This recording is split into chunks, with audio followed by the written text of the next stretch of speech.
Real Madrid এবং referee বিতর্ক এই দুই নাম যেন একে অপরের সঙ্গে ওতপ্রোতভাবে জড়িত।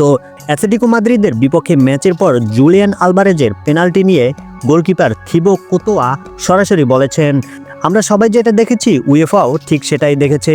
রেফারিদের ভিকটিম বানিয়ে এসব মায়াকান্না দেখতে দেখতে আমি আসলে ক্লান্ত। কিন্তু প্রশ্ন হলো, রিয়াল মাদ্রিদ কি সত্যিই ক্লান্ত, নাকি তারা নিজেরাই রেফারি বিতর্কের কেন্দ্রবিন্দু ছিল বারবার? ইতিহাস কিন্তু অন্য কথা বলছে।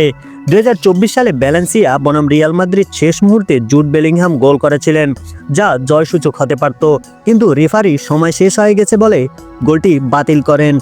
আনচেলত্তি ও খেলোয়াড়রা রেফারির সিদ্ধান্ত নিয়ে চরম অসন্তোষ প্রকাশ করেন। ম্যাচের পর রিয়ালের খেলোয়াড়রা রেফারির সিদ্ধান্তকে অযৌক্তিক বলে অবহিত করে এবং সোশ্যাল মিডিয়ায় ক্ষোভ ঝাড়ে। 2023 সালের এল ক্লাসিকো বার্সেলোনা বনাম রিয়াল মাদ্রিদের ম্যাচে ডিএআরএ রিয়ালের বিপক্ষে একাধিক সিদ্ধান্ত যায়, যা নিয়ে ক্লাবটি সরাসরি অভিযোগ করে। এছাড়াও রিয়াল মাদ্রিদ অতীতে বহুবার রেফারিদের বিরুদ্ধে অভিযোগ তুলেছে, আবার সুবিধাও পেয়েছে বলেই অভিযোগ আছে। তাহলে কোর্তোয়ার মন্তব্য কি একপাক্ষিক? ফুটবল বিশ্ব দুই ভাগে বিভক্ত।